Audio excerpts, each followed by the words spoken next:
I am so glad you convinced me that the family car should be the Defender 110. It is so beautiful inside. It's so comfortable, and it just feels indestructible. Yes, it really is. I've been waiting a long time for the new model to come out. The Defender 110, I'm telling you, it's my favorite car of all times. It's my third one. You know, I have stories of going off-road. The guy managed the group. He was like, what are you doing in this beautiful car? I'm like, I'm going off-road. He's like, are you sure? Because you can use one of ours. And then they look like Mad Max cars. I'm like, no, we're going to do this. And he was shocked. Wow. Well, it's great because the Defender has been reimagined for 21st century adventure, and its unparalleled off-road ability, as well as its robust interior, are invaluable whether you're headed towards uncharted territory or just a weekend of exploration. The Defender 110 tackles challenging surroundings with absolute confidence. The SUV conveys strength outside and in, featuring peerless technology like an intuitive driver display and an award-winning infotainment system. That's my favorite part, to keep you connected no matter where the journey takes you. Adventure is unique to everyone, and so is the Defender. Choose from the two-door Defender 90, the four-door Defender 110, or the larger Defender 130 with the ability to seat up to 8 passengers. You'll find uncompromising performance in all three.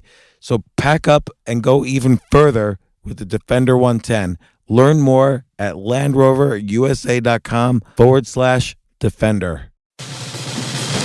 These days, we're all investors, trying to be smart with our money despite our worst impulses. But at iShares, we believe that deep down inside of every investor is a better investor.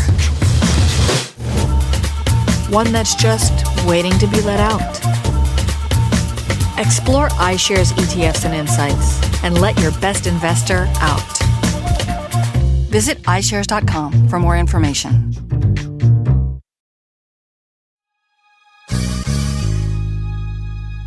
I am so excited for this podcast today, so I really want to thank you for listening, but I want to let you know about a new job I am hiring for. I am looking for an experienced talent booker to help me expand the James Altucher Show. Go to jamesaltucher.com/jobs to learn more. Thanks. And now here's the show. This isn't your average business podcast, and he's not your average host. This is the James Altucher Show on the Choose Yourself Network. Welcome to our brand new sponsor, HelloFresh. HelloFresh is the meal kit delivery service that makes cooking more fun so you can focus on the whole experience, not just the final plate. I've tried a bunch of different food delivery services and really feel HelloFresh is finally the best choice for me. HelloFresh employs 2 full-time registered dietitians on staff who review each recipe to ensure it is nutritionally balanced. That's really important to me because I try to eat fresh foods that give me energy to sustain me throughout the day. For $30 off on your first week of deliveries, visit HelloFresh.com and enter James Altucher 30 when you subscribe. Delicious ingredients you'll love to eat, simple recipes you'll love to cook. Get cooking. Today's show is also brought to you by ZipRecruiter. ZipRecruiter can help you find the right hire. With ZipRecruiter, you can post your job to 100+ job sites with just one click. Find out today why ZipRecruiter has been used by businesses of all sizes to find the most qualified job candidates with immediate results. And right now, my listeners can post jobs on ZipRecruiter for free. That's right, for free. Just go to ZipRecruiter.com/James. That's ZipRecruiter.com/James. One more time, to try it for free, go to ZipRecruiter.com/James.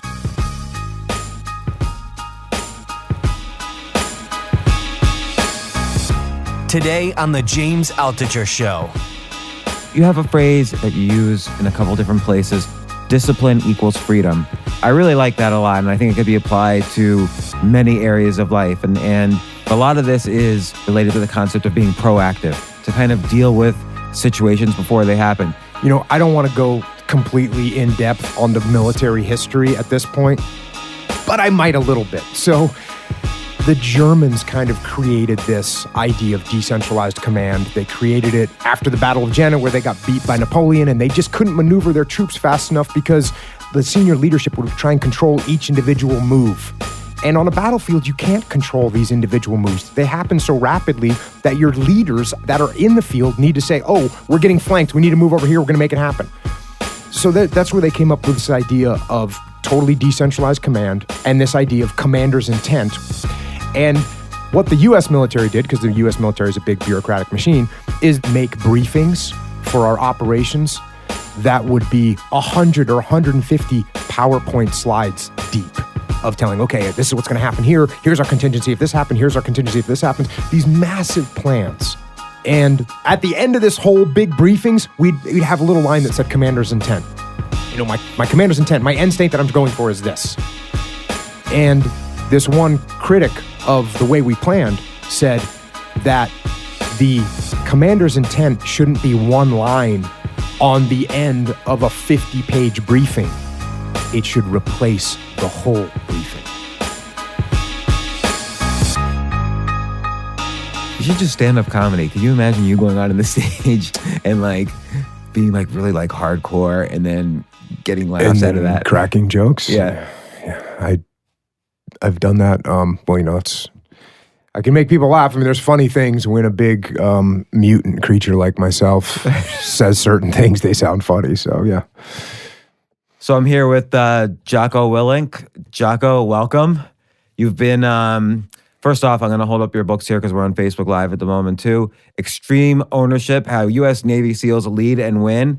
And your new book, it's a kid's novel, Way of the Warrior Kid, From Wimpy to Warrior, the Navy SEAL Way. Congrats on this book. This is the last book I would expect you to write. So congrats on this. Yeah, I had to convince my publisher that I should do that. And was he like, Jock, are you insane? Yeah, he was kind of like that because, and well, you've written a bunch of books, so you know this, but, you know, he was telling me, hey, you know, what you write is kind of who you are, and you just can't do these random things. People are going to expect a certain thing from you, and you just can't change it.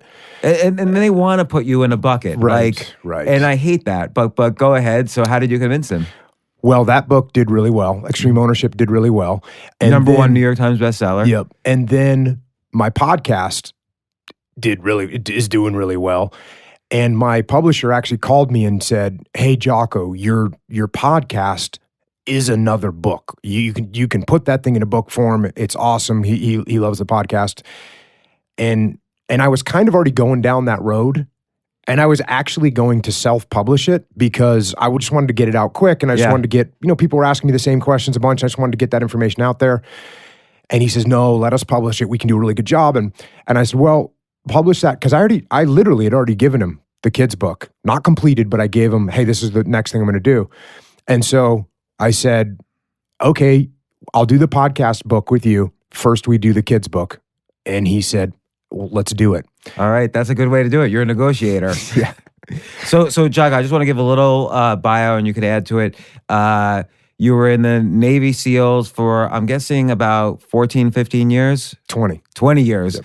And you were deployed to Iraq. And as shown in this book, Extreme Ownership, you were in a lot of dangerous, heavy fire situations where they were the ultimate high stakes. You lost friends, and you were the commander of your SEAL unit there and had to make lots of life and death decisions under, what is it called, the line of fire. But out of that, you cultivated all of these leadership lessons that you now apply in your company, Echelon Front, where you help businesses deal with leadership issues. And I just want to express a lot of these leadership issues you discovered on the battlefield, again, in these high-stakes situations. But these leadership lessons are useful for anybody, career, relationships, just life decisions in general. But I have to admit, I was a bit nervous coming in to interview you.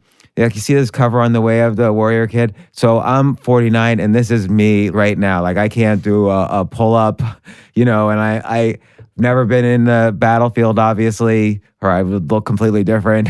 And I don't know, I was just nervous about it. Like, maybe you would judge me for that somehow.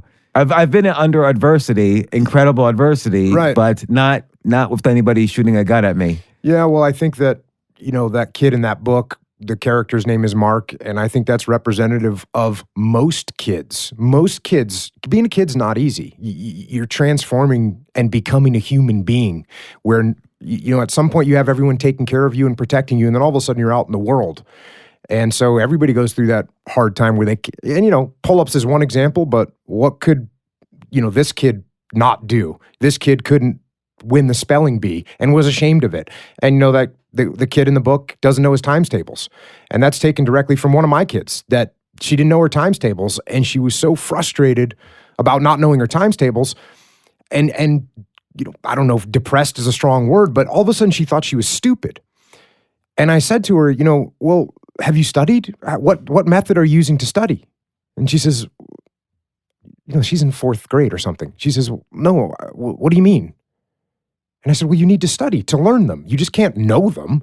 The world, you just don't know things. You don't, the software doesn't come in the brain. You have to program it. That's a lesson that needs to be learned, though. Exactly. And so then I said, oh, okay, well, let's sit down. We'll make flashcards. And then in, a half an hour, she knew all of her times tables. But it's a lesson that has to be learned. And that's one of the lessons that's in the book. And again, you can apply that to anything. If it's learning a language, if it's you're struggling with certain areas in school, certain subjects in school, you need to study. You're not just going to know them. I mean, it strikes me. So I'm going to go backwards and forwards in time. So it strikes me like there was one or two situations when you were in Iraq and somebody in your unit or somebody in a friendly unit sees potential enemy soldiers that you could potentially, your guys, and actually specifically Chris Kyle, who's the figure American Sniper is based on, could take out before the enemy guys could take you out. And you had to just make a decision, are these friendly guys or are they enemy soldiers? And all the evidence seemed to point that they were enemy soldiers. And ultimately, though, you paused enough to get more information where every second counted, and you determined, fortunately, that they were friendlies and not enemies. And it strikes me that that's the sort of situation you can't just, again, like the times table, you're not born knowing, oh, I need to pause a little bit more here. Like there was something in your gut based on experience that told you, no, I need to gather more information. So how did you kind of start to learn these lessons?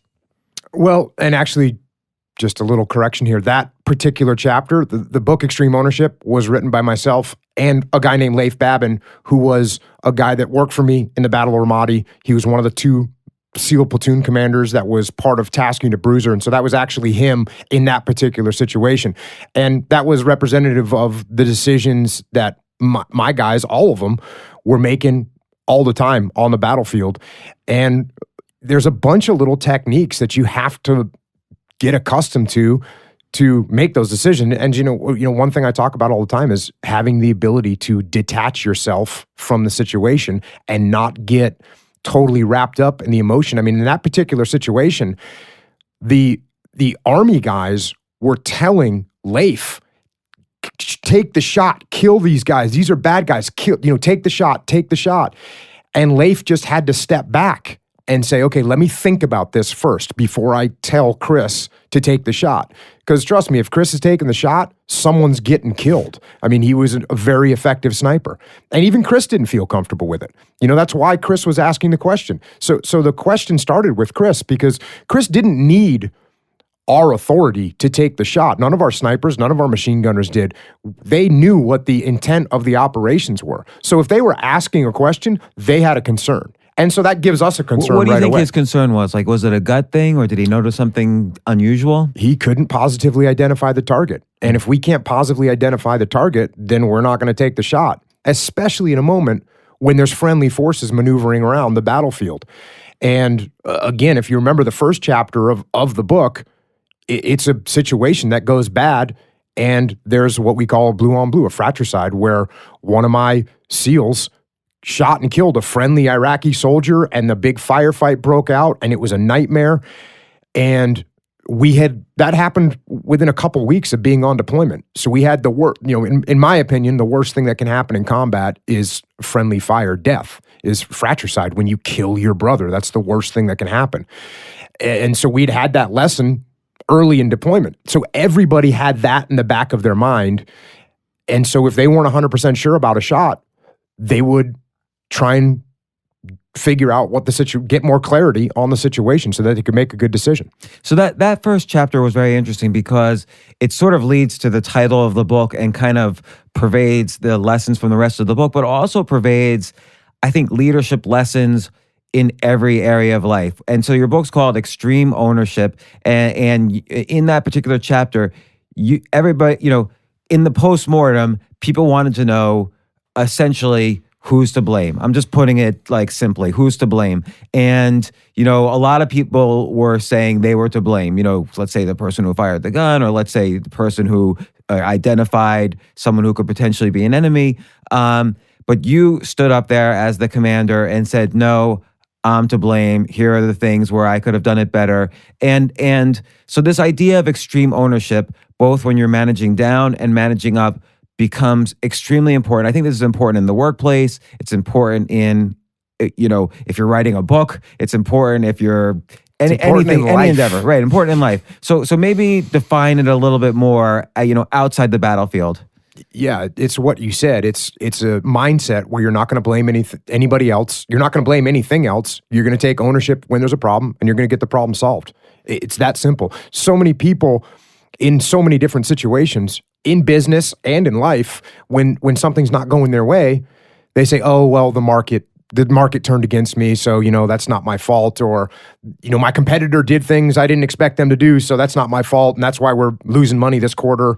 Or in their life, they say, I'm out of shape, but that's because I hurt my knee, 3 months ago, and so I haven't been able to work out because it's been making me limp. And so all you're doing is blaming other people or other things for things that are going wrong in your life. And all those situations, if you won't solve those situations if you don't take ownership of them. So if the market changed and you say, hey, the market changed, there's nothing I can do about it. Well, guess what?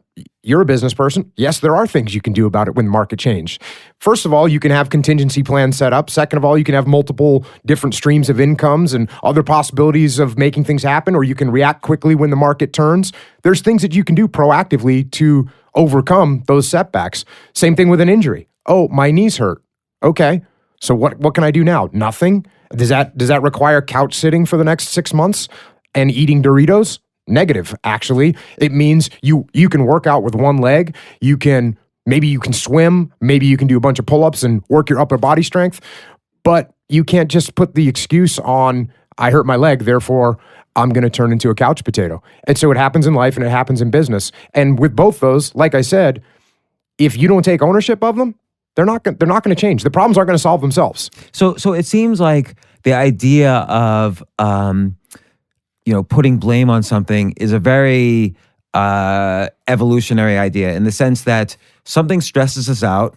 Like, let's say, oh, I can't exercise, or my business didn't do well. So that's an extreme stress. And there's two ways to relieve the stress. One is to find a solution and say, okay, now I'm going to move forward and hopefully things will be better with this new plan. But another way to relieve stress is to blame. And so it's a very natural thing it's a natural habit that people build over decades to relieve stress through blame. And because then that releases the cortisol, it spikes up dopamine or whatever, you want to call it. So the first step, it seems to me, is not to say, okay, well, Jocko said I can't blame. The first step is to kind of figure out, well, I must have this habit of blaming. How do I get over this habit? In my opinion, the biggest obstacle to taking ownership of things is your ego. It's your ego, because it hurts. Even in that situation in the book, right? When, I'd spent at that point 15 or 16 years in the SEAL teams. It was my whole life. I'd built up a fairly solid reputation as a SEAL and as a leader, and I'd already deployed to Iraq and run a bunch of really successful, good operations. And now I got picked up for a commissioning program. I had a great career. And now this horrible thing happened, the worst thing that can happen on the battlefield. And so for me, my ego was the first thing I had to overcome. Or I should say the biggest thing I had to overcome. Because for me to say, hey guys, this horrible thing that happened, this was my fault, that stings. And I think that's the hardest thing that people have to deal with. And I think if you can look past what that initial sting feels like, you'll see that in the long run, it's very beneficial. Because if you and I are working together and you're my boss and something goes wrong, and I say, well, hey, sorry, it was Mike over there. It was his fault. And then the next thing goes wrong and I say it was Bill's fault. Well, you're looking at me and thinking, okay, so this guy's not responsible for anything. And eventually you say, well, if you're not responsible for anything, why are you here? Whereas if I say, hey, James, this is what happened. This is the mistakes that we made as a team. I'm responsible for the team, and this is what I'm going to do to fix it next time. You think to yourself, okay, my guy's taking charge of this, and he's going to get it solved. So now let me take that one step further. You're reporting to me on this, and you're taking blame. Obviously, there's some way also in which I did not strengthen the communication between the two of us. So I need to also share that blame. So what should I say as your leader to kind of share in that responsibility? Well, this is the classic example. If I'm the boss and I say, James, this project failed, you should have done a better job, you're a disaster, I can't trust you with stuff anymore. Okay, what's your reaction? Well, I'm going to probably hate you. There you go. And that's then quit. At the most, I mean, at the minimum, you get defensive. At the maximum, you hate me and you don't want to work with me and you're going to sabotage what's going on. So this was nothing productive here. Whereas if I were to say, hey, James, obviously this project didn't go the way we wanted it to. I think there's some mistakes I made in explaining to you exactly what we were trying to get done and what the parameters are that we wanted to get it done in. And here's the things I want to change next time around to make sure that I do a better job giving you guidance and giving you direction so you can do a better job. Now, most people, their reaction to that is my boss is taking the blame for something that I screwed up. What a good boss. And you know what, boss? Hey, it's not your fault. I should have asked better questions. And so now what we have is we have a whole team where everyone is trying to solve the problems instead of just pointing fingers at each other. Well, I find in most leadership situations like that what breaks down is ultimately agreements. So you think I agreed to something and I think you agreed to something, because there's a lot of agreements that are written down in the job description and contracts and whatever. But there are a lot of agreements between boss and employee or overling, underling, whatever, where they're implicit agreements and your understanding of that might be different than mine. And I think as these situations happen, you kind of learn to communicate to develop what these agreements are. Yeah, and one of the ways I learned to do this in the military, and now I teach this when I'm working with businesses or we're providing consulting services for a business, you're exactly right, and you know this from being in business. You and I can have a phone conversation, and we can both get off the phone, and you can go forward with what you think I said, and I think you're going forward with what I think you heard, and a month down the road, you've done something completely off track. So what I always recommend, and I did this when I was in the military, if you and I have a conversation, when we get off the phone, I'm going to write an email that's going to say, hey, James, just wanted to confirm what we said on the phone. Here's the 3 points, A, B, and C. And here was the timeline we agreed on. Just wanted to make sure that we were on the same sheet. Let me know if you heard anything different so we make sure we're locked on. Boom, problem solved. Same thing, reverse, if I send you an email. Because it's not like email. It's not like, not everyone is the best writer in the world. So I might send you an email that says, hey, James, need you to knock out this, this, and this.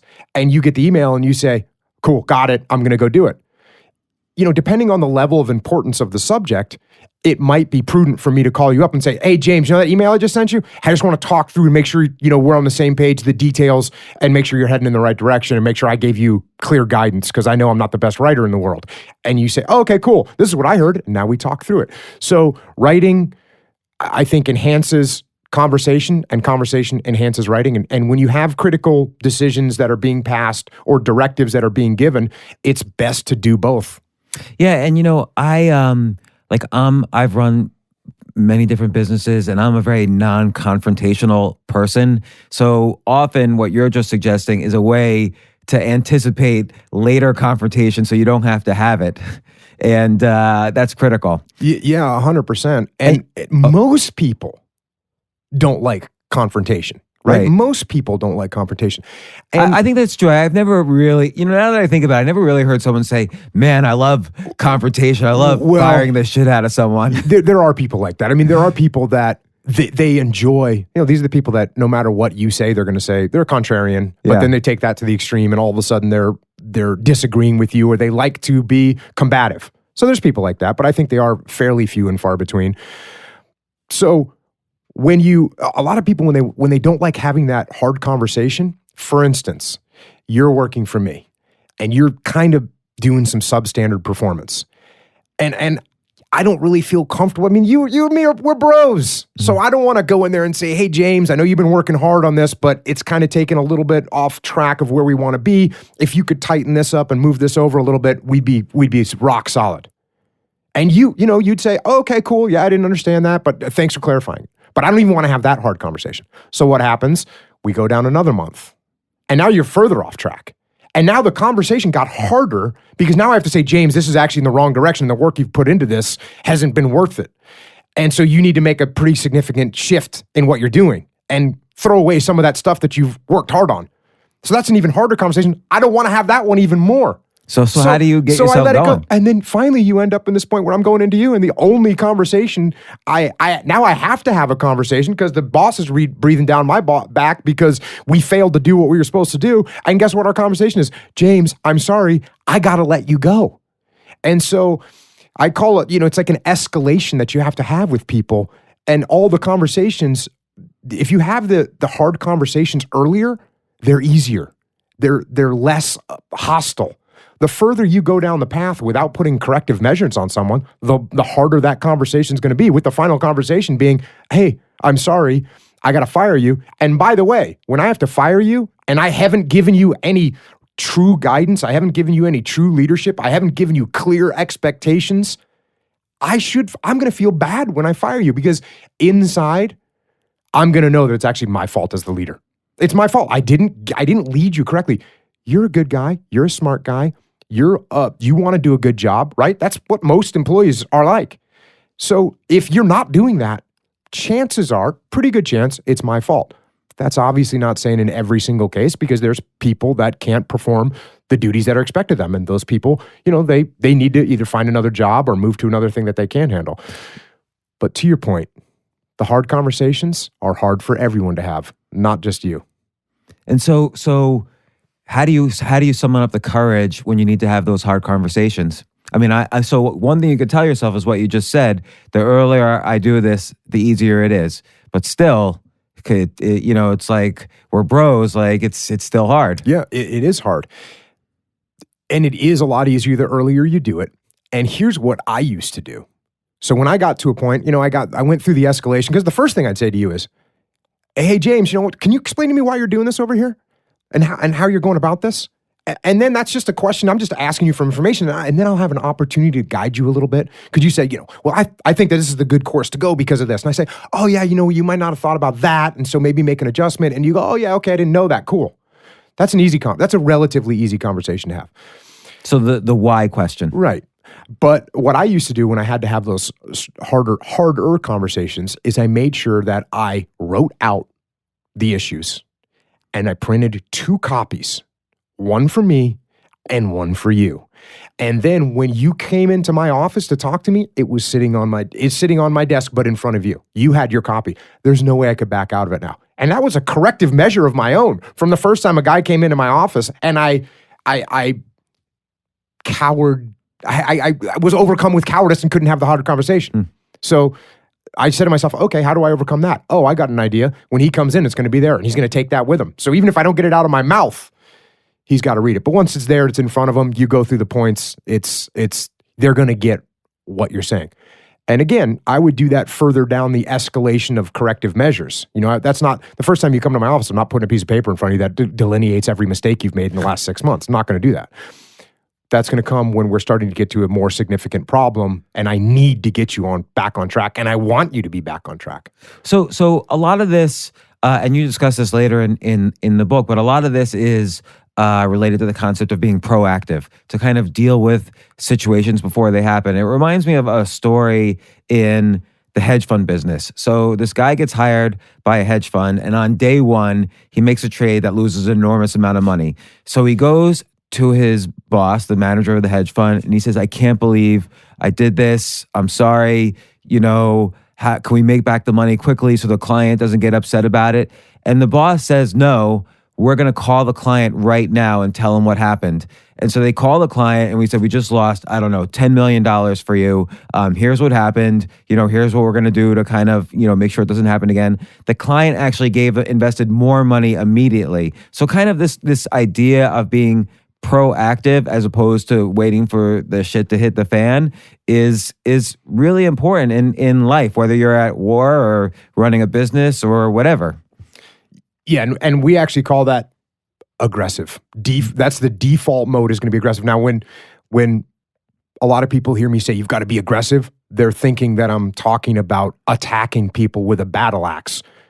And sometimes I am talking about that. But usually I'm talking about what you're saying, which is I'm going to get aggressive with my client and get aggressive in informing them of what is happening, tell them early, tell them often. I'm going to get aggressive with my employees. Does that mean I'm yelling at my employees? No, it means I'm aggressively keeping them informed of how their performance is going. So that's when I talk about being aggressive, again, I'm not talking about berserker fury with battle axe in hand. I'm talking about being proactive and aggressively forming the course that you want to send people down.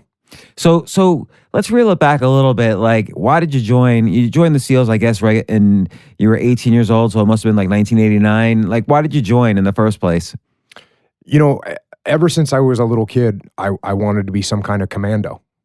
And so, why? What did you want to do when you were a kid?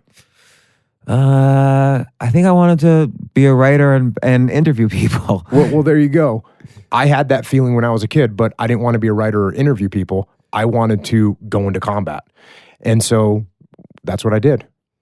And now in 1989, did you get the sense that, at that time, the Cold War was ending. It seemed like world peace was here forever. Like it almost would have been, and my guess is people joining the military, military budgets were going down. What did you think, were you kind of geared up all along to join the military, or did you think that you were going to end up in wars, or what were you thinking?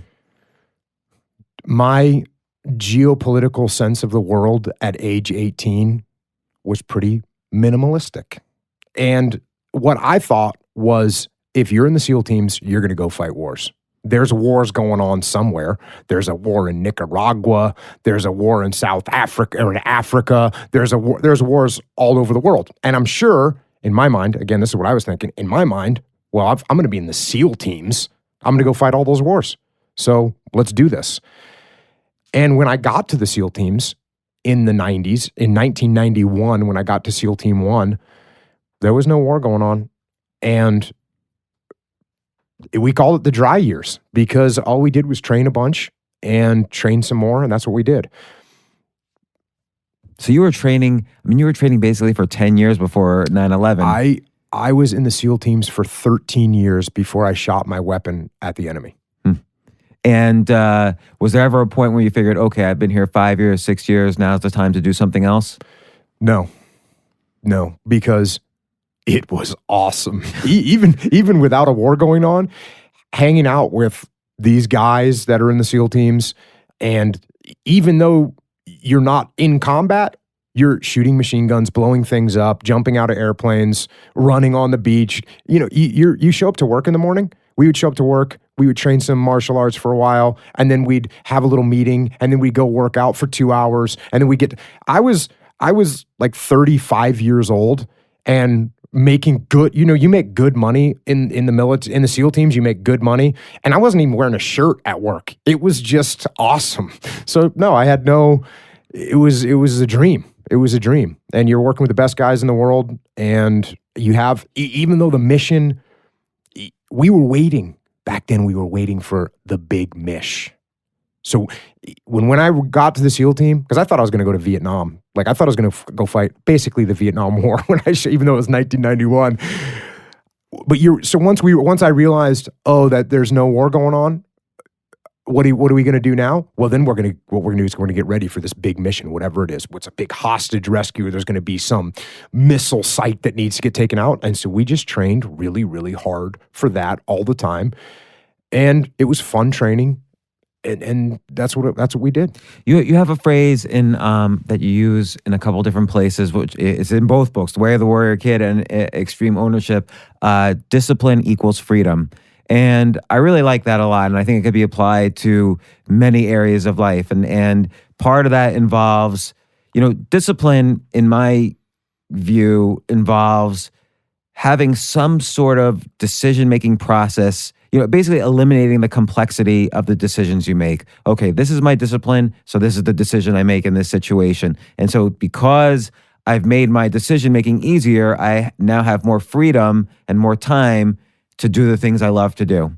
And so it seems like part of the training is building that discipline and coming to grips with that discipline equals freedom.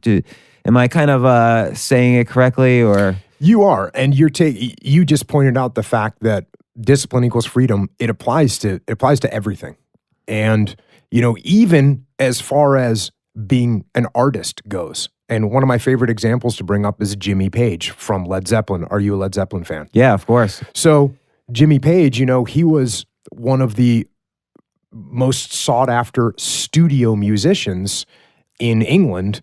And if you don't know what a studio musician does, they sit and they get told, play these notes for this, commercial that's coming on, or play these notes for this album that's coming out that you're not going to be even recognized on, but you play these notes. And so he just played what he was told to play, and he was highly disciplined and did that all the time, so that by the time he was in Led Zeppelin, he could do whatever he wanted with that guitar because he had had so much discipline in the past, training for those moments when he was going to take a violin. What's that thing called? The violin thing. I don't know. The bow. Yeah, the bow from he was going to take that violin bow and play his electric guitar with it. You can't do that unless you're highly disciplined. So it applies in art or music, and it applies to what you just said, to your personal life. If you want to have more free time, then you've got to have the discipline to say no to the things that are going to eat up a bunch of your time. And you can't kind of come up with the rationales for no on the fly. It has to go back to a discipline, or you list, like in The Way of the Warrior Kid, you list various pages of, codes of the Rangers, codes of the SEAL, codes of the Bushido, and whatever code you subscribe to, that kind of helps sort of internalize your own discipline. You don't have to follow someone else's code. You can develop your own, but I think that helps building your own discipline. Absolutely. I think that, even with mission planning in the military, we would have something called commander's intent. And what that really means is, hey guys, this is what I want to get accomplished. This thing here is the end state that we're trying to make happen. And as long as everybody knows what that end state is, they can accomplish it however they want. They can go over the hill, they can go around the hill, they can go through the hill. They can do a various bunch of methods to get there. And it's the same thing with life. If you know what you're trying to get to, and just like you said, if you know what your core beliefs are, then when you get confronted with an issue or a question or a problem, and you just know, hey, I'm going to maintain my core beliefs on this, I'm going to follow my code, it's going to make it a lot easier for you. I wanna hit that actually for a second, but first, this one story about Jimmy Page. He was a studio musician for The Who, and he goes and tells, I forget who within The Who, he says, oh, I'm going to start my own band, instead of just like hanging out with you guys all the time. And the guy was like, I forget if it was the which person in The Who, but the guy was like, oh, that's going to go down like a sinking ship. And so that's why he named Led Zeppelin, because the Zeppelin, I think it down. I heard the story was like metal balloon. Or you're going to crash like a lead balloon or something like that. Yeah. So they named it Led Zeppelin. Yeah, for sure. And because I guess he knew his skills and he knew he had that discipline, he knew that whatever he did was gonna succeed, or he had a strong sense of it. No doubt. So, but end state, the phrase end state's interesting because it's not quite the same as a mission statement. An end state is a particular state in mind that you can visualize. Like, this is where I'm going to end up. And then you could kind of backtrack from that and see all the things, not only that you have to do moving forward, but all the contingencies and the things that can go wrong. And you bring up this a lot in extreme ownership, particularly in a war situation, but I think in any life situation, lots of things can go wrong along the way of achieving that end state. And, you really have to list them out and figure out what you're going to do. And that's, what you're saying a leader does. I don't want to go completely in depth on the military history at this point, but I might a little bit. So there was the Germans kind of created this idea of decentralized command. They created it after the Battle of Jena, where they got beat by Napoleon, and they just couldn't maneuver their troops fast enough because all they would try and do is control, the senior leadership would try and control each individual move. And on a battlefield, you can't control these individual moves. They happen so rapidly that your leaders that are in the field need to say, oh, we're getting flanked. We need to move over here. We're going to make it happen. So that's where they came up with this idea of totally decentralized command and this idea of commander's intent, which is very similar to end state. And as the U.S. and the rest of the militaries in the world tried to adapt this policy and this concept of decentralized command and using commander's intent to guide people, what the U.S. military did, because the U.S. military is a big bureaucratic machine, is we would make briefings for our operations that would be 100 or 150 PowerPoint slides deep of telling, okay, this is what's going to happen here. Here's our contingency if this happened. Here's our contingency if this happens. These massive plans. And there's a quote that I dug up that the other specialists in this type of decentralized command looked at kind of how America was doing it and said, because at the end of this whole big briefings, we'd have a little line that said commander's intent. My commander's intent, my end state that I'm going for is this. And this one critic of the way we planned said that the commander's intent shouldn't be one line on the end of a 50-page briefing.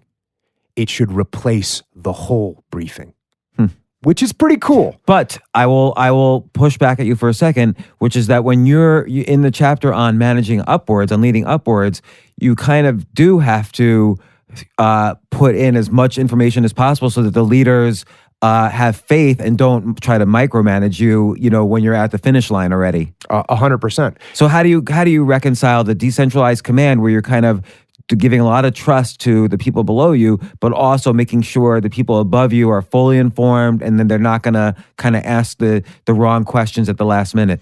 Well, the people below me in the chain of command, we're going to build up trust. We're going to build up a relationship. And how do you build up trust with somebody? You give them trust. So the way I build up trust with you is I say, hey, James, we got this project. I want you to handle it.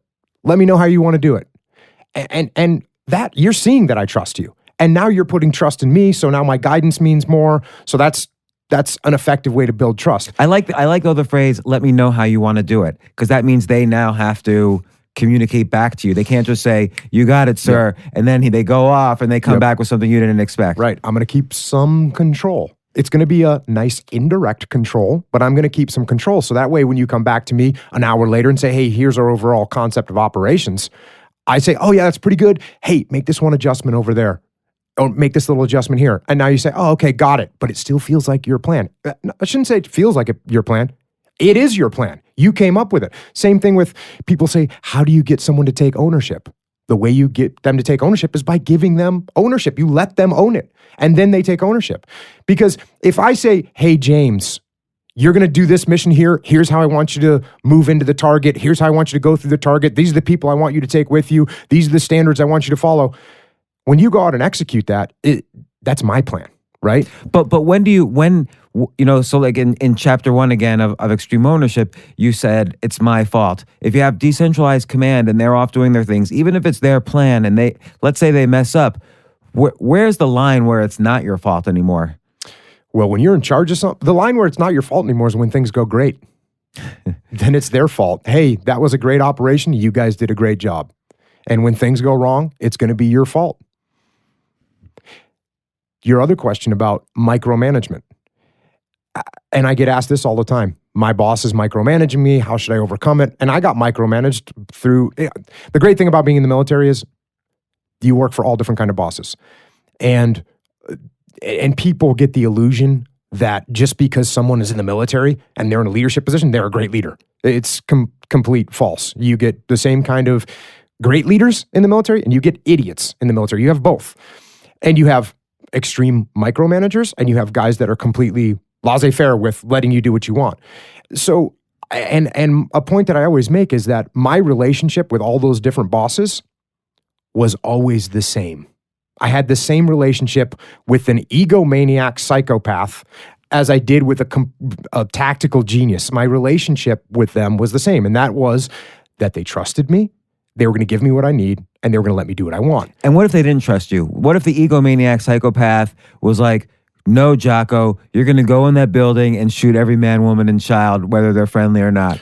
Well, I know you're kind of being facetious, taking it to an extreme example. I'm exaggerating. An extreme example where they're asking me to do something that's immoral and unethical. You say, no, not doing it. Okay. But if they're saying, hey, we really want you to come in from the west instead of come in from the south to hit this target, I'm going to work with them. The point is, with all those leaders, I'm going to build up that trust, and I'm going to do it differently with different people, different leaders. I'm going to build up that trust a different way. And an extreme micromanager, the way I always handled extreme micromanagers was I gave them more information than they could possibly want. I gave them so much information and control that they didn't even want that control anymore. But then what if in your decentralized command, something happens that is not in the micro information you handed your bosses, and they go back to you and said, Jocko, you said this, and this was going to happen. Clearly, your guys did not do it that way. Well, why would they not be doing something in a way that we planned? I see, because you're getting your information from, you're saying, let me know how you're going to do it. Yep. It's decent. I'm getting the plan from the guys that are going to execute. If I'm one of the guys, I'll still let the guys that are below me in the chain of command execute. And again, I don't want to make this sound like it's super easy. It's hard. It's hard being in a leadership position. That's why we have the business we have. The reason we have the business is because every company we go to, from companies that are doing really, really well to companies that are not doing really well, when we come on board, they have leadership issues. And they recognize, somebody at the company recognizes, hey, this problem that we have is a leadership problem. And I'll take that one step further. When you're in a business or you're part of a team or you're in the military and things aren't going the way they're supposed to go, it is a leadership problem. It is a leadership problem. You can talk about process and you can talk about finances and you can talk about spreadsheets, but when you get to the bottom of those things, there's a leader that is not stepping up, taking charge, and making things happen. Yeah, and just to add to that, I think there's a leader who's confused about his agreements on both sides, to his bosses and to his employees. There's some things that have been agreed to that haven't been agreed to. Let's stop to take a quick break. We'll be right back. Boy, I'm so glad about this new sponsor, HelloFresh, which today's show is brought to you by. HelloFresh is the meal kit delivery service that makes cooking more fun so you can focus on the whole experience, not just the final plate. I just recently started eating HelloFresh, and I have to say, it's been a really great decision for me, and I'll tell you why. The recipe cards are so easy to follow, which is really important for me because I am not a good cook. The food is pre-measured for you, so there is no waste. And everything tastes fresh, hence the name HelloFresh. They call themselves a fork to feel good company too, because when you cook and eat delicious and healthy meals, you want to keep doing it again and again. Plus, it's only $10 a meal. HelloFresh currently offers customers a classic box, a veggie box, and a family box. Customers can order 3 to 5 different meals per week designed for 2 or 4 people. New recipes are created every week. For $30 off your first week of deliveries, visit HelloFresh.com and enter James Altucher 30 when you subscribe. Delicious ingredients you'll love to eat and simple recipes you'll love to cook. Get cooking. Are you hiring? Do you know where your kids are? No, seriously. Do you know where to post your job to find the best candidates? Finding great talent is tough. Thankfully, with ZipRecruiter, you can post your job to 100 plus job sites with just one click. In fact, over 80% of jobs posted on ZipRecruiter get a qualified candidate in just 24 hours. No juggling emails or calls to your office. Quickly screen candidates, rate them, and hire the right person fast. And if you run into any issues, don't fret. ZipRecruiter's friendly and human support staff is ready to help. Find out today why ZipRecruiter has been used by businesses of all sizes to find the most qualified job candidates with immediate results. And right now, my listeners can post jobs on ZipRecruiter for free. That's right, free. Just go to ZipRecruiter.com/James. That's ZipRecruiter.com/James. One more time, to try it for free, go to ZipRecruiter.com/James. I wanted to talk to you about one thing, which I believe very strongly in, which is you have to kind of be proactive when you're managing down in terms of firing people in a leadership situation, or in terms of getting rid of people in some way or moving them around. And you have this one story where two managers underneath the CEO are both blaming each other and they're acting up, and the advice is fire them both. And I agree with that very strongly. So as someone who's run companies, I always noticed if one person is a problem, that's like a cancer, and they're out there taking smoking breaks with the other employees, and the cancer spreads. And you have to kind of, if you can't solve the problem very quickly, you have to eliminate the cancer or it spreads. And, I think that's proactive. And I'm just curious, where you kind of picked up that instinct. Well, that definitely was something that I saw when I was in the military. There was a leader and a subordinate leader that couldn't get along. And hey, I can't get along with this guy. I can't work with this guy. I can't work with him either. And the commanding officer said, okay, it's Friday. When you guys come back in on Monday, have a solution of how you're going to work together. And I think that was completely fair. They came in on Monday and they both held the ground. I can't work with him. I can't work with him. And the commanding officer said, okay, you're both fired. And it kind of surprised me, because it was a very aggressive move by the commanding officer to fire two leaders that were getting ready to deploy. But he did it. And I get asked the question a lot of, hey, I've got this guy that I'm working with, and he's an egomaniac, and he's my peer, so I can't really do anything, and what should I do? And I want to tell the boss. And to me, that's a real indicator. When you've got somebody that's good, has a lot of potential, they can work with anybody. I could work with, you're a hyper aggressive, angry guy. I'm going to work with you. We're going to make things work. Oh, you're a laid back guy that really won't be too aggressive in making things happen. That's okay. I'm going to compliment what you've got going on, and I'm going to make it good, and we're going to get things done. And I'm going to share the credit with you. I'm not looking to take the credit. I'm sharing the credit with you, and we're going to move forward. So I think it's a real indicator when I got a guy that works well with the aggressive guy, and he works well with this passive guy, and he works well with this egomaniac, and he works well with all those people. That guy, I'm actually looking to promote that guy. But the other guy who, I can't work with this guy. I can't work with this guy, he's too aggressive. I can't work with this guy, he's too passive, doesn't get anything done. I can't work with this guy, his ego's too big. That guy is basically raising a flag and alerting me to the fact that I'm not going to put him to a leadership position. Because every human being that you work with is going to have issues, is going to have problems. They're crazy, right? People are, all people, they're crazy. They do crazy, inexplicable things.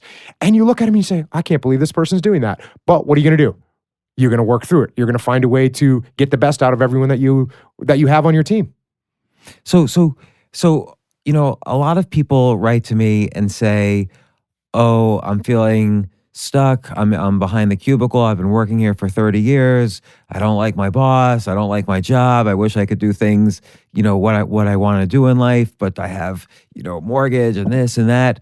What would you recommend? Again, your extreme ownership plus the discipline equals freedom, which, it's all related. What would you recommend are kind of like the first steps, someone listening to this right now, someone saying, okay, this is easy for Jocko. He trained for 20 years and now he's building this business based on his training. Like, it's all kind of flowing together. He's doing what he loves. What if somebody's listening to this saying, I want to do what I love, but I don't know how? I don't know what the first step is. So interestingly, a guy on Twitter, probably a year ago, sent me that, 140 characters.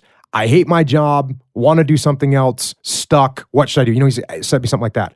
I wrote back, come up with an exit strategy, execute. And I didn't remember this, right? It was something I tweeted to a guy at 11:30 at night one night. And whatever, 6 months later or 9 months later, he reported back and he said, I came up with an exit strategy. I executed. I started this company, or what, I forget exactly what he did, but he made the move. And so that's my advice when something is happening in your life that you don't like, okay, well, what are you going to do about it? Come up with an exit strategy. I don't promote quit your job tomorrow morning and get rid of all your stuff, have somebody sell all your things in your house and don't own anything. I don't recommend that. You can move in that direction. But what I recommend is come up with an exit strategy, a legitimate exit strategy. I'm going to need this much money in the bank, or I'm going to get rid of this stuff, lower my overhead on my on my weekly or monthly basis. I'm going to lower my overhead, and then I'm going to come up with an exit strategy, and then you execute it. And so it's sort of like, and I'll tell you one more thing is when you're grinding for the man, right? If that's all you're doing, it's gonna burden you and it's not gonna be fun. Once you say, hey, I'm grinding it for the man, but I'm putting money away and this is part of my exit strategy. Now all of a sudden you're working hard because you want to get more money so you can execute your exit strategy. Next thing you know, you might turn around and figure out that you're good at your job and that works out well. Or the other side of the spectrum, you still hate your job, but you saved money and now you execute your exit strategy. So it's sort of like come up with this exit strategy, but the key word is do. Every day, do. Like a lot of people kind of sit and think about it or come up with the excuses or come up with the blaming. But I think the important thing is every day do something. And I see this even with all the things that I do. I can sit around and read, but I won't write anything unless I actually sit down in front of a keyboard and type or arrange a podcast or what. What's the hardest part about sitting down at the keyboard and starting to write? I would say telling myself I have to do it, putting the gun to my head that I have to do it. The hardest part in just about any task is starting it, right? For me, because, I've written a couple, but I haven't written 37 books like you have or whatever, but I've written close 2 books while I was working, while I was doing other things. And what I did was like, okay, I have to write. The hardest part of it is opening up the laptop, opening up your word processor and starting to type. Once you're starting to type, okay, well, you're just in the zone and you make it happen. And and people say, what do you do when you hit a writer's block or a creative? I don't care. Write anyways. Keep writing. Write. Just do it. Just do the thing. Same thing with, working out. What if you don't feel like working? It doesn't matter. The hardest part is getting into the gym. Once you're in the gym, what are you going to do? Lay on the floor and not do anything? No, you're going to finish. You're going to do something. And that something is infinitely better than nothing. And for this exit strategy that you're working on, you have to do something, like you said, every day so that you're making progress towards your goal. Now, I talk, people get into the big goal thing and all this, and I don't really want to go down that road. But, you have your long-term goal and that long-term, it's like shooting a gun. I've told this story before. When you shoot a gun, when you're looking at a target that's far away, after a couple seconds of looking at it, it becomes blurry in your vision. It's just, you get like your eyes water up a little bit. You just can't maintain that long distance focus. So what you do is when you shoot, you look at the front side of your weapon, which is, 3 feet away from your eyeball. And the same thing happens with people's lives where they've got this long-term goal, but it's so far away that it gets blurry and they kind of lose track of it. And so, they might, if they think about it on a Friday night after a hard week at work and they go, this job sucks and I want to do something else. I don't want to be under this grind anymore. I don't want to grind for the man anymore. But then Monday, that gets a little bit fadey, and Tuesday, so that then they're just doing what they have to do. If they take that long-term goal, they keep it there, but then they say, okay, look, what's something I can do today? What's something I could do tomorrow? What's something I could do the next day? Okay, you know what? I'm going to have my resume. I'm going to build my resume this week. I'm going to have a good resume together. Or I'm going to put together my business plan. I'm going to do that this week. Or I'm going to save this much money. I'm going to work this extra. I'm going to go deliver pizzas and put a little bit money in the kitty. That's what I'm going to do. So you can't let the long-term goal be the only thing that's driving you, because sometimes it's so far away that it gets blurry. So bring some short-term goals that you can actually execute on a daily or weekly basis so you can move forward. Like I wrote, people say, how long does it take you to write those books? I'll tell you right now. I think this one's 30,000. The kid's book is like 30,000 words. I write 1,000 words a day. That's 30 days. Book's done. Next book. And do I throw away some of those words? Of course I do. Do I have to go back and edit the heck out of them? Yes, I do. But they're going to be there. And then I have that raw material to work with, and I can shape it and clean it up and dial it. I think people don't realize that. Like if you write, for instance, 1,000 words a day, right? Which takes like 45 minutes to an hour, by the way. Right. So that's 365,000 words a year. That's kind of like 7 or 8 books. That's like the Gulag Archipelago. People don't realize that it's not, I don't want to say it's easy to write a book because it's not. It's very hard to write a good book, but you can write a book easily in a year. Not necessarily, we don't know good or bad. You improve over time and you study the books written by others and you put your best effort into it, but you still have to write the book and those 1,000 words a day. That's the discipline equals freedom. Like you don't have to worry about, am I going to get a book done if you know you're going to do 1,000 words a day? I read, on my podcast, I review books. And so I review books about war primarily. And there's so many incredible books that it's hard to narrow down. And one of the things about, we all have little problems in life. And, you open this whole podcast off talking about how I'd been in all these intense situations and all that. And the fact of the matter is, when you compare what I did in my military career compared with so many other military, both enlisted people, officers, leaders, troops, they've done infinitely more than me.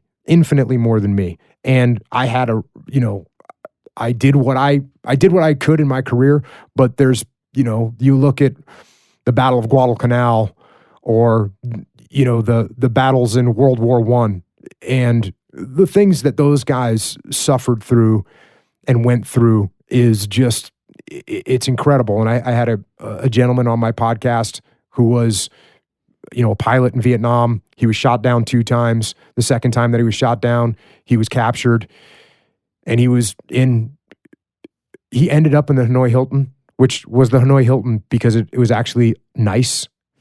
He was in South Vietnam marching up to the north and held in bamboo cages with no food, starved, tortured, wake up in the middle, wounded when he was shot down, and he'd wake up in the middle of the night and there would be rats eating at his wounds. So when you know that people can get through situations like that, and here I was on when he came on my podcast, and he's got a book called Through the Valley, and I'm reading these excerpts from his book about things that happened to him, about these rats eating at his wounds, about mock executions that happened to him. But it to me, my podcast is it's about war and it's about leadership, but ultimately what it's about is it's about human nature, and it's about the way people interact. And when you want to learn about human nature, I'm not going to say it's the best place to learn about human nature, but war certainly amplifies the visibility of human nature, and it makes it very clear to see. And so I like to study that and read books about that, because at a minimum, when you look at your own life, there's not too many people that are in a worse situation, at least in America, of being locked in a 2-foot tall bamboo cage with their feet shackled and having rats gnaw at their wounds. And the fact that human beings can suffer through that and survive and come back and be awesome citizens and very humble and live meaningful lives is very, it means a lot to me. And it makes me realize that we really are blessed to be in the situations that we're in. And, I'm quoting one book, but there's, I've done 70 something podcasts, and most of them have pretty incredible stories that human beings have lived through and survived, and also, those that didn't survive. And I always want to pay a tribute and honor to those that sacrificed their lives to give us this opportunity that we have now to sit in New York City, drinking white tea and recording a podcast about life. So I feel lucky to be here. I do as well, Jocko, and I'm really grateful you came on the show. So there's 2 directions I want to go with this. Now, I want to talk about the way of the warrior kid, but I also want to talk about how you kind of live your life personally now, because still you obviously adhere to a discipline. And when's the last time you were in the SEALs? I retired in 2010. 2010. So 7 years ago. You've been running Echelon Front since 2010. And I assume the business is going very well. People are hiring you left and right. It's been great. That's good. Congratulations. So what do you do now? Like I see on Twitter, you have your watch every morning. You wake up at you have the 4:45 club. Like what, do you wake up at 4:45 or earlier every day? I wake up at 4:30 every day. 4:30 every day. What if you went to sleep at midnight? I wake up at 4:30. And so you're not a believer necessarily that you need 8 hours of sleep a night. Negative.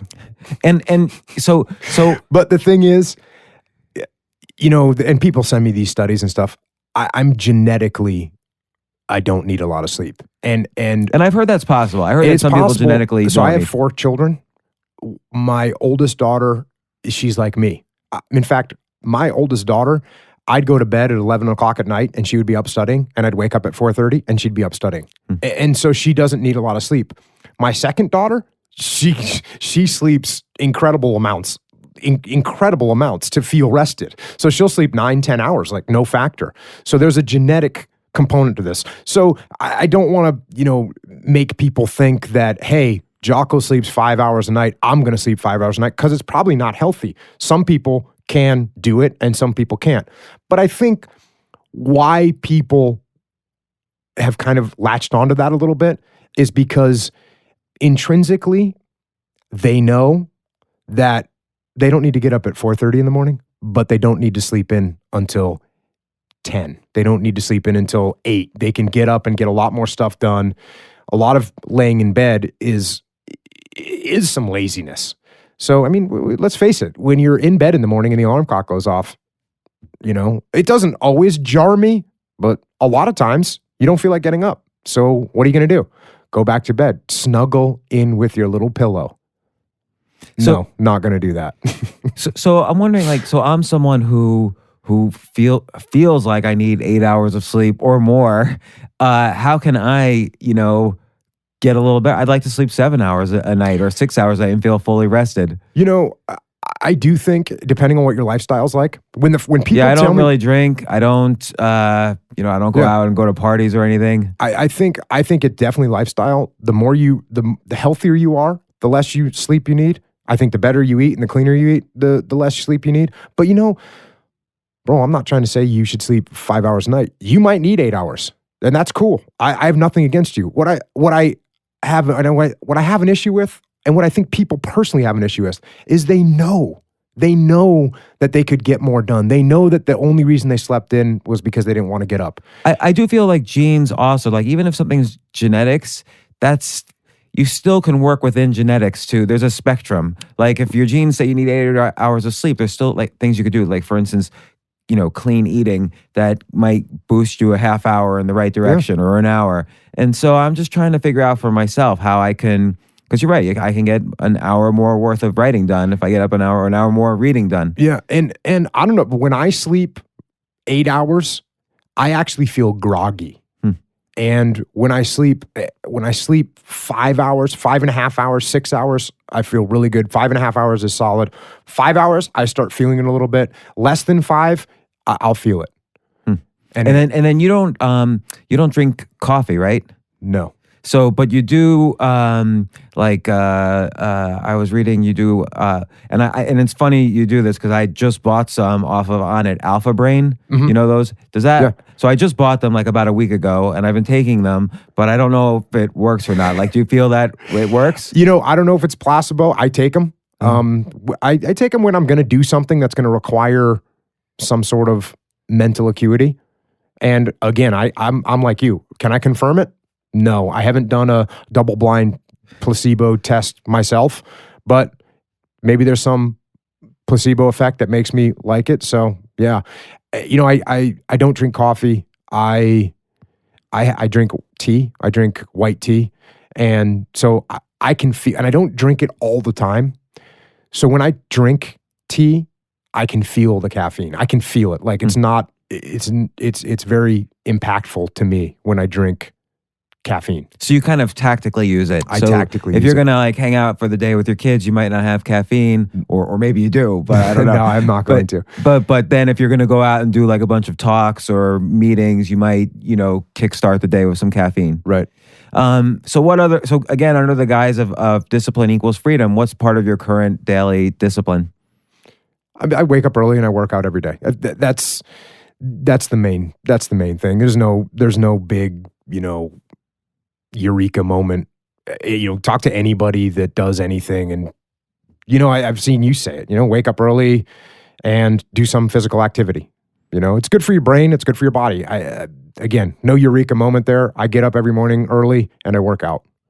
So, in Way of the Warrior Kid, it basically starts off where there's this kid who's kind of the quote unquote the main Uncle Jake's nephew, or the main character is the nephew, and it's told from his point of view. He is sort of wimpy, like kids are picking on him. He can't do his times tables. Like he's wimpy in a variety of ways. And then Uncle Jake comes to visit and starts giving him discipline. And through that discipline, the kid finds freedom, because now he doesn't have to worry about the big kids. He doesn't have to worry about the teachers. That's a kind of freedom also. So, but part of that is Uncle Jake wakes him up every morning. Like you kind of get him on that discipline. And what other kind of techniques are you using with the kid to, or not you, I shouldn't say you. What kind of techniques is Uncle Jake using? Somebody asked me about, you're Uncle Jake. And I responded the other day on Twitter. I said, well,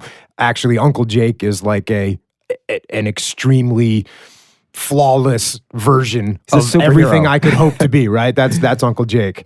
And yeah, that's what he does is he gets him on a program. He says, oh, you want to do pull-ups? Then we're going to do pull-ups. You want to learn how to swim? Then we're going to go down to the river 3 times a week and we're going to start teaching you how to swim and we're going to get you there.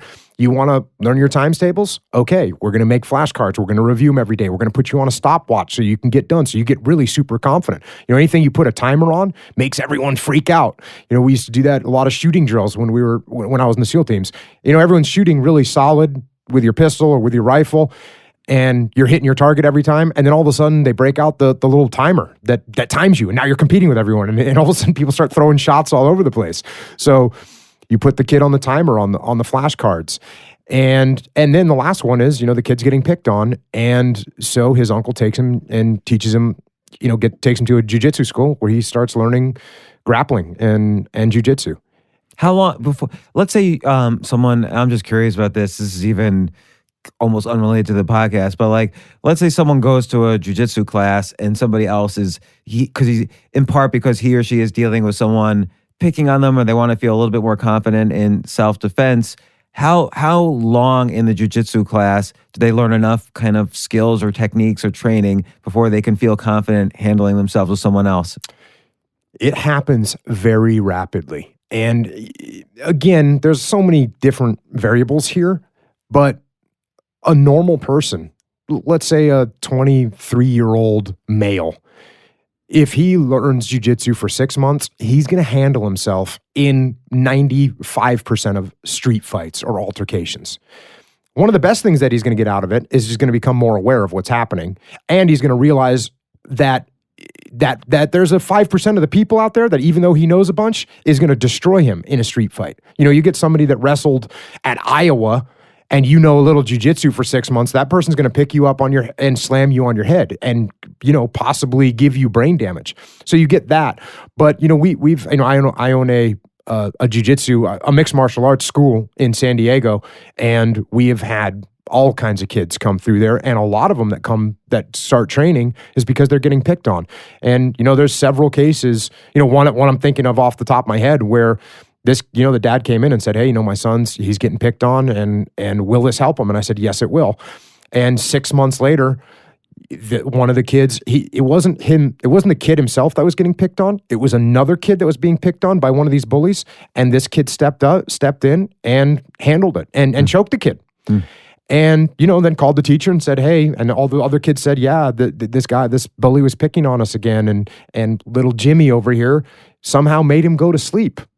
And that's one of the things you learn in jiu-jitsu.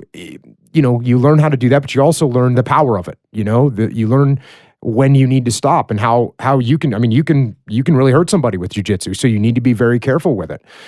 But yeah, once you learn it, it's a very powerful, one of my kids, there's a movie called The Incredibles. Did you ever see that movie? Yeah. So one of my kids, it's my son actually, when he was, 6 years old or something, he said, hey, Dad, is there really such a thing as superpowers? And I said, my first thought was no. And then I said, yes, there is. Jiu-jitsu. It's like a superpower because you can defeat people and you don't have to cower down to them. And it teaches you, it does give you real confidence. And that's what happens in the book. And, the book, his confidence grows so much because he's fighting people on a daily basis in his jiu-jitsu school.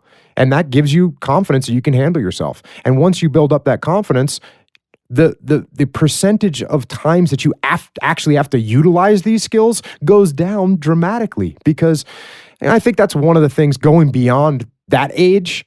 What happens to boys when they turn 14, 15, 16? All of a sudden, they're looking to prove themselves.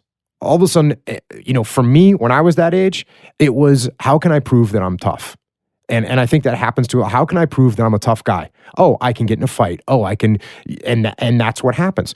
Well, if you're training jiu-jitsu or you're training boxing, you're training wrestling, or you're training Muay Thai, if you're training one of these real martial arts that makes you fight other people, you don't need to prove yourself. You're proving yourself in the gym every day. So I think it gives kids, I think it gives 14, 15, 16-year-old boys real toughness so they don't have to go out and try and prove their toughness in some other method. There's no manhood drill in America anymore, or in American culture. There's no, those cultures where they jump off the with a vine tied to their leg. You jump off the 40-foot tower and stop right before you hit the ground. There's no ceremony like that. We don't have that. So how does a young boy prove that he's turning into a man? Because there's some instinct in the back, at least there was in my mind. In the back of my mind, I wanted to prove I was tough. I wanted to prove I could protect the tribe when I was a kid. So how do you do that? You go get in a fight with someone. And that's not going to be healthy. It's not a healthy way to grow up. Were you kind of like the bully as a little kid? No. I was a little kid. I was, when I was a kid, I was small. I was a very scrawny kid. And so, no, I got picked on. I got bullied.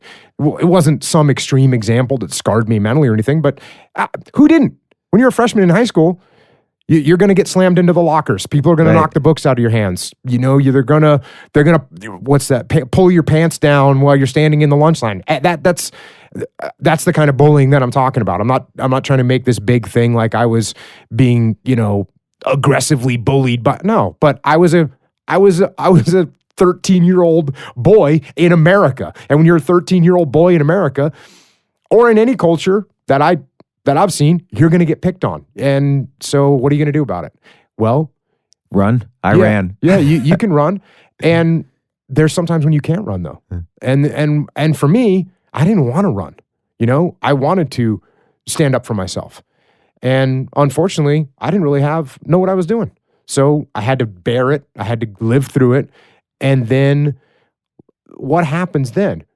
To your question, was I a bully? No, I wasn't a bully. No. I was empathetic to what it felt like when those kids were getting picked on. And so, I didn't do that. So I want to talk a little bit about your time in Iraq. Like you were there 2004, 2005.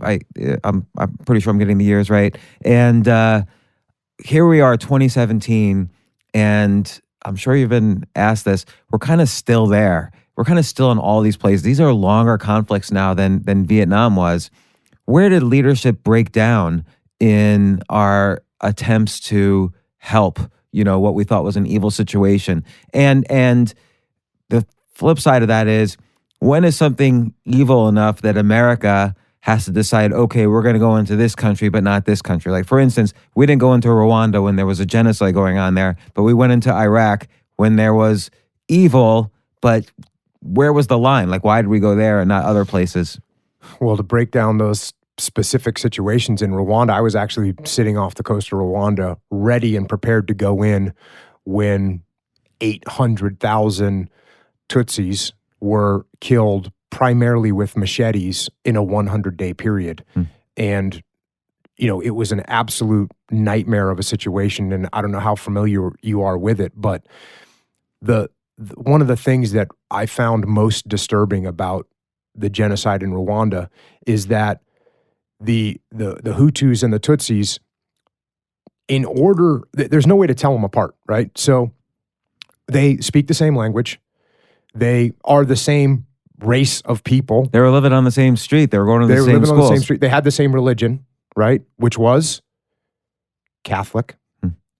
And the only way that I would know that you were a Tutsi is if I knew you. I had to know you. I couldn't just look at you and figure it out. I couldn't listen to the way you talk and figure it out. I had to know you. I had to know your family.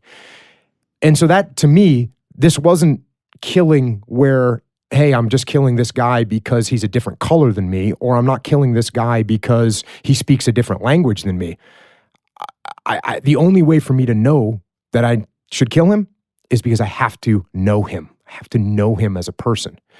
So that's really, really disturbing. Now, I would say the primary reason why we didn't go in to Rwanda is because this was in 1994, and in 1993, we had the Black Hawk Down situation in Somalia.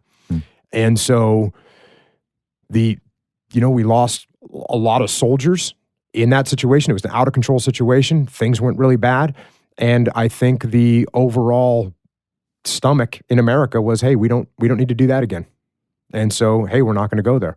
But of course, as time goes by, those feelings fade, and we forget that war is a horrible thing and that horrible things happen in war. And enough time goes by that we see another bad situation and we say, okay, let's go fix this. And that's one of the reasons why the public in America and the government in America said, you know what, we should go into Iraq and help these people. And so do you think it was, our idea of nation building clearly didn't work. So regardless of, let's say, political beliefs, now it's been Republican administrations, somehow or other, we're not making it click in there. We're not, and we've upset the balance of the Middle East. Like Iraq was sort of our buffer against Iran for a long time. In some cases, we armed Iraq. We knew who Saddam Hussein was in the 80s, but we gave him all his military equipment. So where, again, do you think, leadership went wrong or not? Like, what's the situation? So from my perspective, and I understand this is not like, you don't have to be an expert on this. I'm just curious. Well, I spent, what was it? I spent 9 years of my life in wartime military. Mm-hmm. And so we learn a lot about this and we study it all the time. And from my perspective, when we go to war, the biggest thing about going to war is when you go to war, and I've said this before and I'll say it again, you have to have the will. And there's actually two types of will that you need to have when you go to war. The first one is the will to kill. And that sounds pretty easy because, okay, there's bad guys, we're going to go kill the bad guys. But it's not that easy because war isn't that easy. Because when you start killing people, you're not just going to be able to specifically kill the bad guys, and there's going to be innocent casualties. There's going to be innocent civilians. There's going to be women and children that die in war. And there's also going to be, let's say, military on the other side who they're trying to kill you, but they're still just 18-year-old kids. For sure. Who are not necessarily, it's just a circumstance that they happen to be on the other side of you. For sure. And you have to have the will to kill those people, because if you're going to war, that is how you win, is by killing the enemy. And when you kill the enemy, there's going to be civilians that die, and that is awful. That is awful. The other will that you need to have is the will to die. Because if you think that you're going to be able to go into a wartime situation and fight against those other 18-year-old kids and that they're not going to kill some of you, you're wrong. You are going to lose people. You're going to lose American men and now women in war.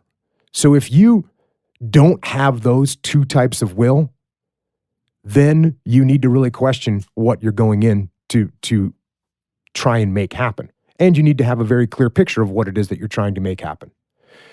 So in Iraq, one of the things that when I talk about this subject is I like to at least give some indication to people of what it was like on the ground. because what it was like on the ground was not portrayed in the media. It was not portrayed in the media, and life in the Middle East is not portrayed well in the media.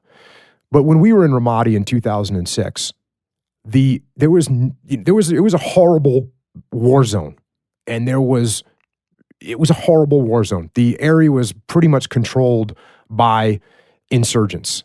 And these insurgents, and there's still hundreds of thousands of people that lived in Ramadi, normal people. And again, I always have to explain what a normal Iraqi family is like, because a normal Iraqi family, Americans don't know what a normal Iraqi family is like. A normal Iraqi family is a normal family. They're just a normal family. There's a dad, there's a mom, there's kids. They have a job. They're trying to do improvements on their house. They're trying to save up for a new car. They want their kids to be educated and live a better life than them. That's what a normal Iraqi family is. And in Ramadi, there was 400,000 people. Some of them had fled while we were there, but let's call it 300,000, maybe 200,000 people that were living that were normal, that just wanted to live in peace, and they were being reigned over by these heinous, evil insurgents that were literally beheading fathers and skinning people alive and burning people. It was awful. And so when we showed up, the first reaction from the local populace was, we better not talk to the Americans, because if the insurgents see us talking to the Americans, they're going to come and kill our whole family. Were the insurgents there, and this shows my lack of understanding, were the insurgents there before you were there? Yes and no. So there was some insurgents or prior military or Saddam loyalists that were there that turned into insurgents.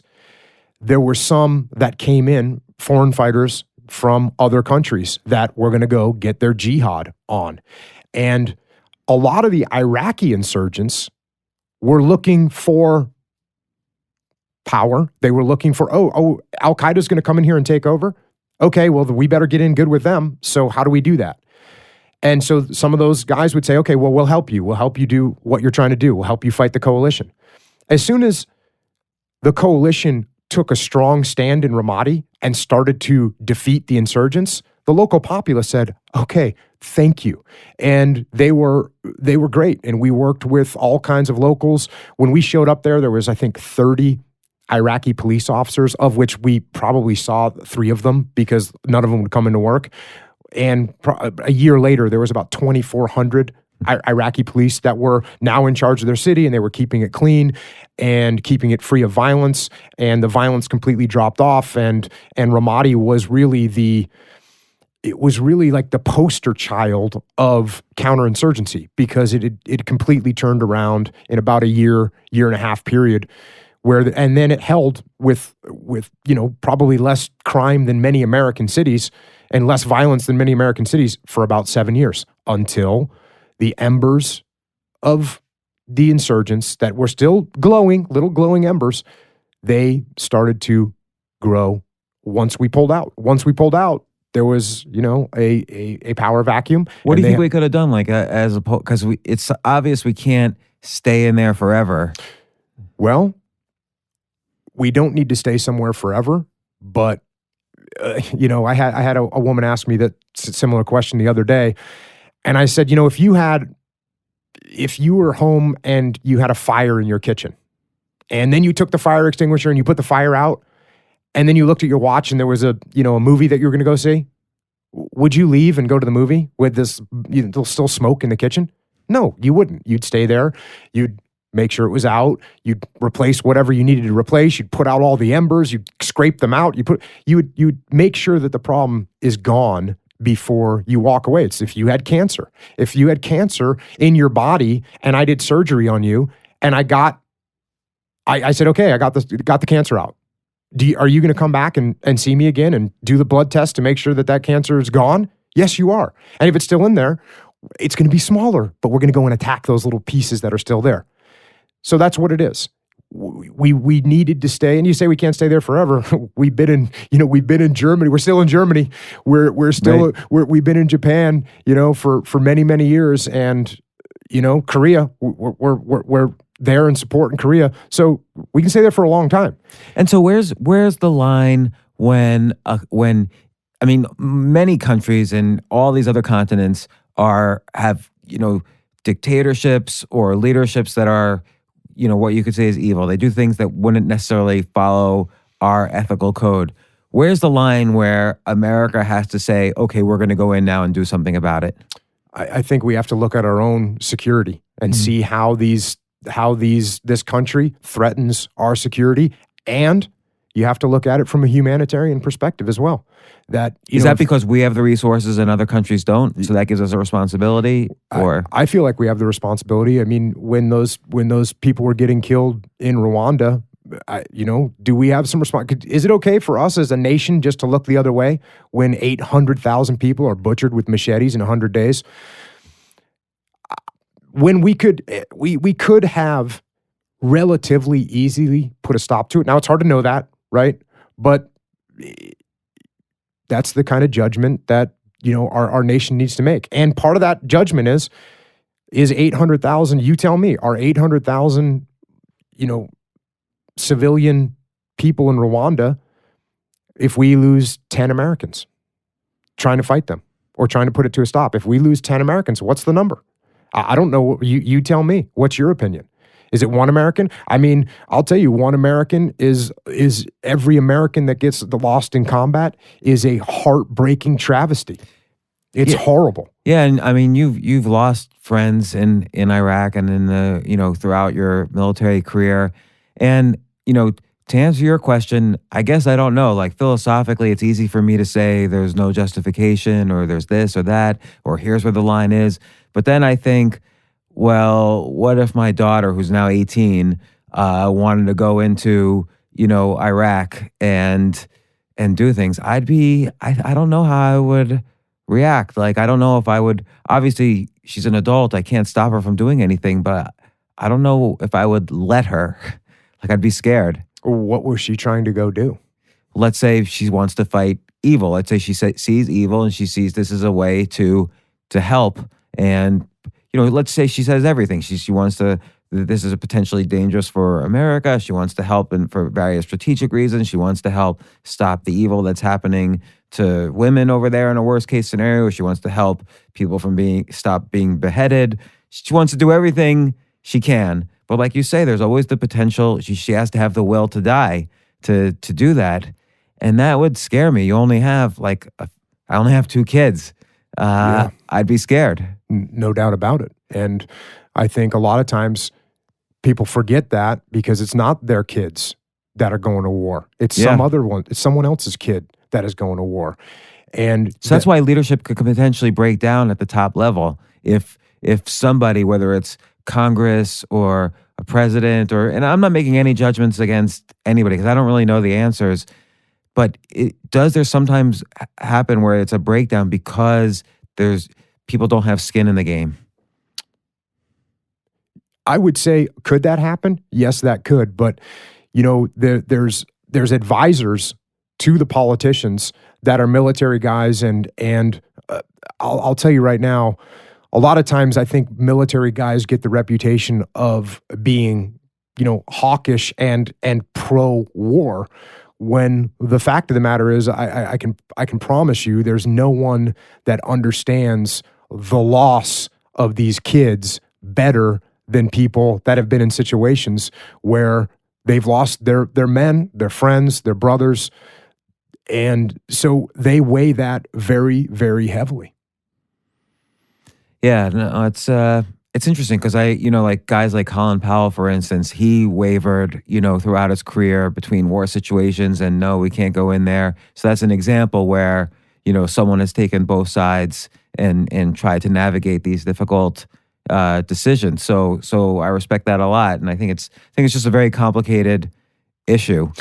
Yeah, and I will tell you that from my perspective, I talked about being aggressive earlier. I want, the last time I got into a street fight? No. I don't even remember. It's been a long time. Why is that? I'm big, I'm strong, I know how to fight.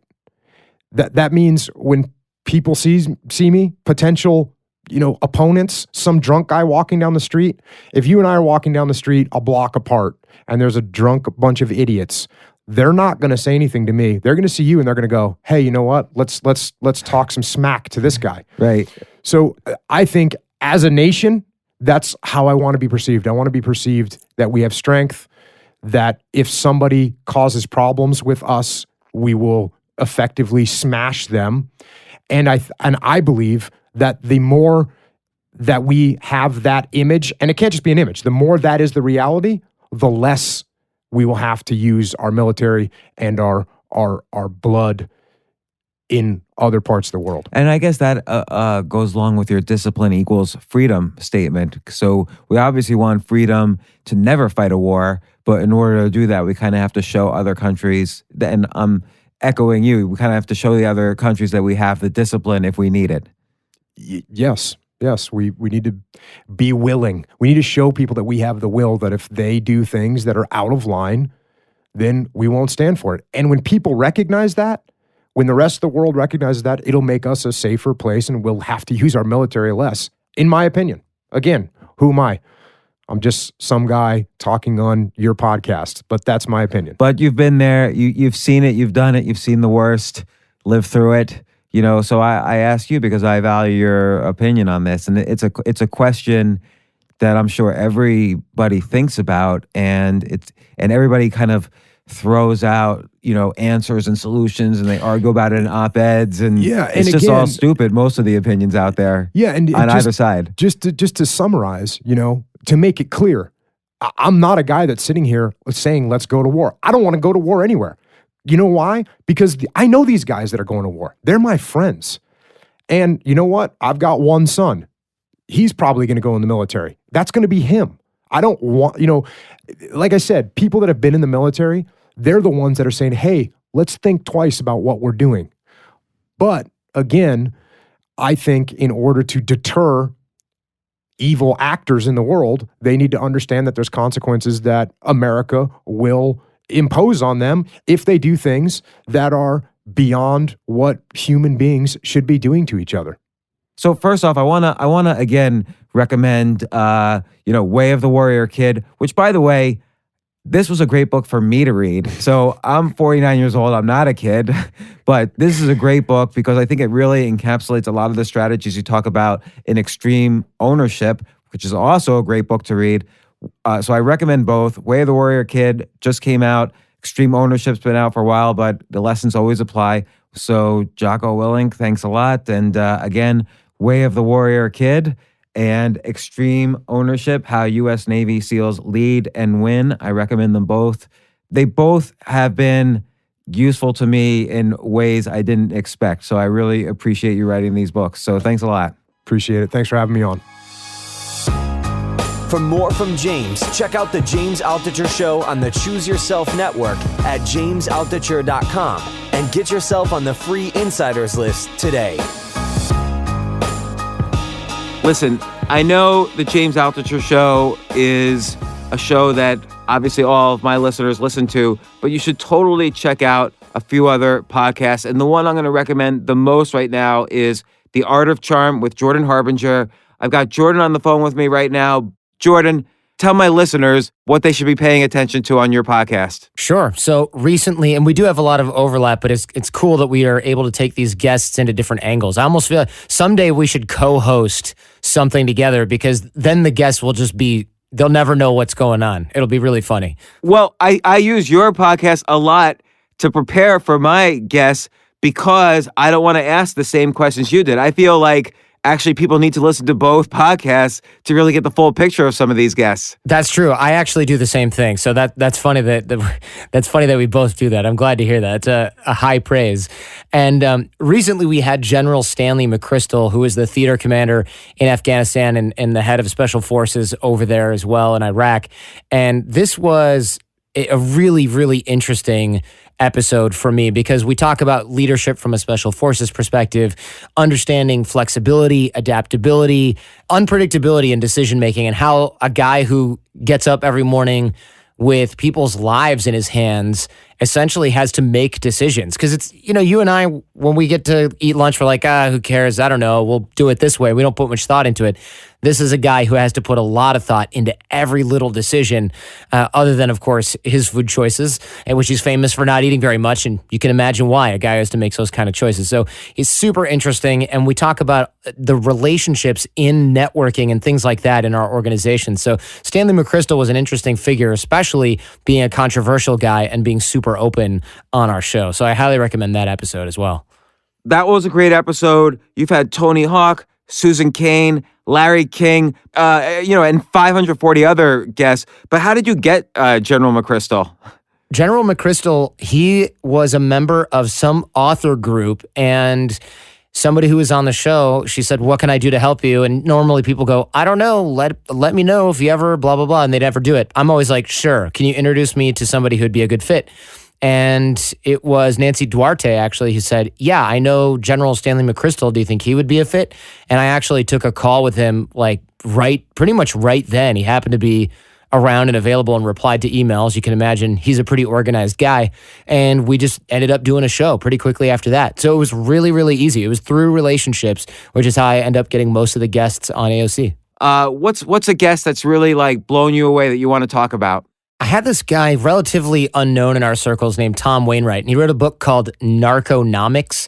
And essentially, we talked about the parallels between the drug trade and regular business. And this isn't some random economist writer. He does write for The Economist, but it wasn't just here are some charts and graphs. He actually wore a GPS device on his ankle, went to Central America, South America, Mexico, etc., and went and visited these guys in their headquarters and even in prison.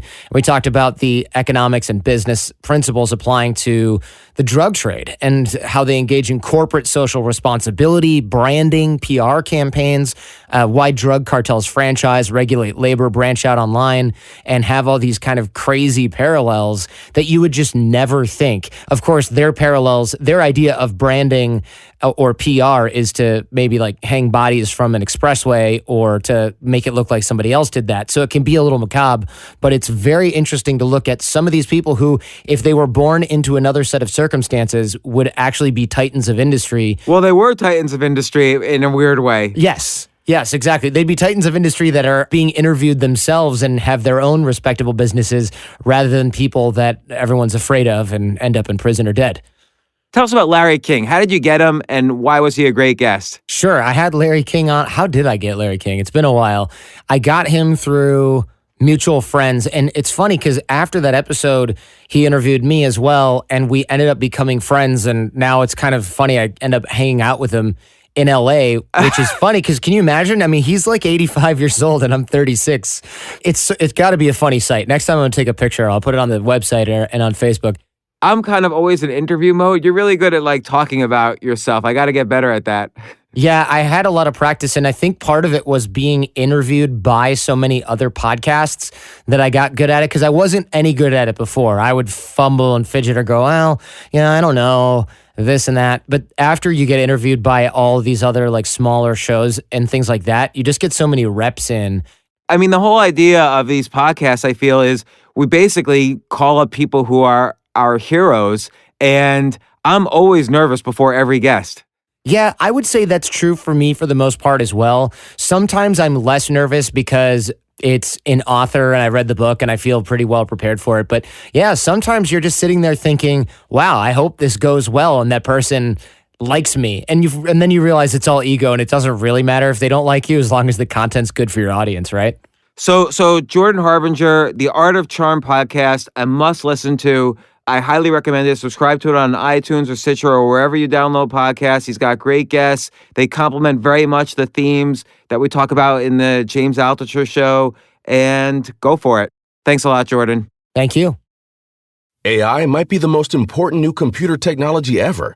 It's storming every industry and literally billions of dollars are being invested. So buckle up. The problem is that AI needs a lot of speed and processing power, so how do you compete without costs spiraling out of control?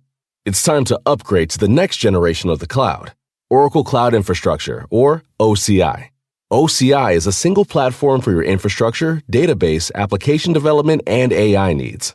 OCI has 4 to 8 times the bandwidth of other clouds, offers one consistent price instead of variable regional pricing, and of course, nobody does data better than Oracle. So now you can train your AI models at twice the speed and less than half the cost of other clouds. If you want to do more and spend less, like Uber, 8x8, and Databricks Mosaic, take a free test drive of OCI at oracle.com/advance. That's oracle.com/advance. oracle.com/advance.